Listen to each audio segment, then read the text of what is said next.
अहम मौजू पे करना चाहता हूँ। 2024 का इलेक्शन जो है ये हिंदुस्तान की तारीख़ का सबसे अहम और सबसे मुश्किल इलेक्शन होने जा रहा है। 1952 के इलेक्शन के बाद मैं समझता हूँ ये 24 का इलेक्शन है जो इस हिंदुस्तान की तारीख़ लिखेगा। 1947 में जब ये मुल्क बटा उस वक्त कुछ लोग इस मुल्क को छोड़ के चले गए और काफ़ी बड़ी तादाद उसने गांधी की आवाज़ पर, मौलाना आज़ाद और नेहरू और उस वक्त के काबरीन की आवाज़ पर अपनी किश्तियाँ जला दी, एक जिना को ठुकरा दिया और ये फ़ैसला हुआ। जो कैफियत 1947 में मुसलमानों की थी, आज 2024 में हम वहीं खड़े हैं। उस वक्त के काबरीन ने एक राय दी कि भाई तुम यहाँ आके रहो, हम साझी विरासत में रहेंगे। सन 52 का जो पहला इलेक्शन हुआ, नेहरू ने रेफरेंडम लिया कि इस मुल्क में सेकुलर हुकूमत रहेगी या हिंदू स्टेट बनेगी। उस वक्त की आवाम ने यह फ़ैसला किया और हिंदुस्तान के मुसलमानों को भी मसर्रत हुई कि उनका फ़ैसला सही था। हम मुसलमानों ने चाँद और सितारों की तमन्ना नहीं की थी, हमने सिर्फ यही चाहा था कि हम इज़्ज़त के साथ अपने भाइयों के साथ रहें। पिछले 10 साल से जो कुछ हो रहा है उससे इस मुल्क का किसान हो, मज़दूर हो और कारीगर हो, हर तबका फ़िक्रमंद और परेशान है। और बिलख़ुसूस मुसलमानों के लिए अब फ़ैसला करना है कि उनकी ज़िंदगी कैसे गुजरेगी। आपको इसमें एक हक़ाइक़ बताना चाहता हूँ। हमारी बर्बादी के बायस में हम खुद शरीक हैं। अगर आप हिंदुस्तान के तज़किया करिए तो 84 पार्लियामेंट्री सीटें ऐसी हैं जहां मुसलमान जिता सकता है या हरा सकता है। उसमें से 72 सीटें बीजेपी के पास हैं। 80% स्ट्राइक रेट बीजेपी का मुस्लिम कॉन्स्टिट्यूंसीज़ में है। किसको इल्ज़ाम दें? कभी सोचा है आपने? उसके बाद दूसरी स्ट्राइक रेट बीजेपी की उन स्टेट सीटों पर है जो रिज़र्व सीटें हैं। तो आज भी एक तबका है गैर मुस्लिमों का जो आपके साथ खड़ा है। ये जो गठबंधन हुआ उसकी वजह से हमारे पास सिर्फ 2 ऑप्शन रह गए।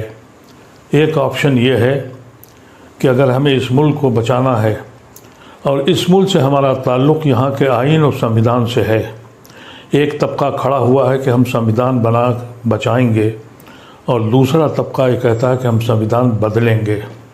इसमें हमारा क्या रोल है, इसको सोचने की ज़रूरत है। आजकल तरह तरीक़े की चीज़ें आ रही हैं। मैंने देखा कि कुछ लोग मुसलमान इतना परेशान हो चुका है कि उसे मालूम है कि उसकी दरगाहें, उसकी खानकाहें, उसकी मसाजिदें, उसके कब्रिस्तान रोज़ छीने जा रहे हैं। यहाँ तक कि कोर्ट अब ये भी कह रहा है कि आप मदरसा बंद कर दीजिए। सेकुलर मुल्क है और ये ऐसा सेकुलर मुल्क है जहाँ पार्लियामेंट का इफ्तिताह होता है तो हवन किया जाता है। यहाँ शिव मंदिर जितने हैं वहाँ पढ़ाई की जाती है। जब ये हालात हो जाएं फिर भी हम नहीं जाग रहे हैं। मैं आपसे गुजारिश करता हूँ कि अगर आप इस वक्त भी बहक गए, क्योंकि बहकने वाले लोग हैं, अभी बहुत से वाया मीडिया पॉलिटिकल पार्टीज़ ने निकाले हैं, उनकी सहयोगियों के साथ जुड़ने जा रहे हैं। कहते हैं कि ये फला सहयोगी जो है उसके साथ हम जा रहे हैं, यानी मुस्लिम वोट को बांटने जा रहे हैं। ये बात कब आपकी समझ में आएगी कि वो इलाके जहां आप जिता सकते हैं और हरा सकते हैं। और 4 जून को इस मुल्क का फ़ैसला होगा और आपके मुस्तक़बिल का फ़ैसला होगा। मैं आपसे मुतब्बिनाना ख्वाहिश करता हूँ, सोचना शुरू कीजिए। कभी सोचिए आप कि हम गुनहगार हैं या नहीं हैं, हम कहाँ खड़े हैं। कभी हम इनके भाइयों की हैसियत से हिंदुस्तान में रहते थे, आज उसी दर पे गुनहगारों की तरह बैठे हैं। सुबह और शाम हमको ये बताना पड़ता है कि हम देशभक्त हैं, देशद्रोही नहीं हैं। इतना सब होने के बाद भी मुसलमान सोच नहीं पा रहा है। और कुछ लोग हैं जो कहते हैं कि हम पासमंदा हैं और फलाना अशराफ है। जाके देखिए उन अशराफ की कोठियों को और उनकी हवेलियों को, जो जिन खंडरात में अब कबूतर के बसेरे हो रहे हैं। ये कभी देखा आपने? हुकूकत यह है कि पूरी मुस्लिम कौम पासमानदा है। अल्लाह तबारक व तआला मेरी ज़बान में इतना असर दे कि आपको दिलों में हिला सके। मेरे पास वो ज़बान नहीं है, मेरे पास वो कलम नहीं है जो आपको सोचने के लिए मजबूर करे। अगर आपने इस बार भी यही किया, अगर आप 5 सीटें भी कम, वोट भी कम कर सकते हैं, तो यकीन कीजिए कि आप मिल्लत पर और हिंदुस्तान पर एहसान करने जा रहे हैं। हमारा ताल्लुक़ इस मुल्क में हिंदुस्तान से सिर्फ़ आइन के साथ है। अगर आइन छीन गया, और जो छीना जा रहा है और एलानिया कहा जा रहा है, फिर भी समझ में नहीं आ रहा है। फिर भी कुछ लोग कहते ये हैं कि फलाने का वोट है, फलाने का वोट है। इस वक्त हमारे पास सिर्फ 2 ही ऑप्शन हैं।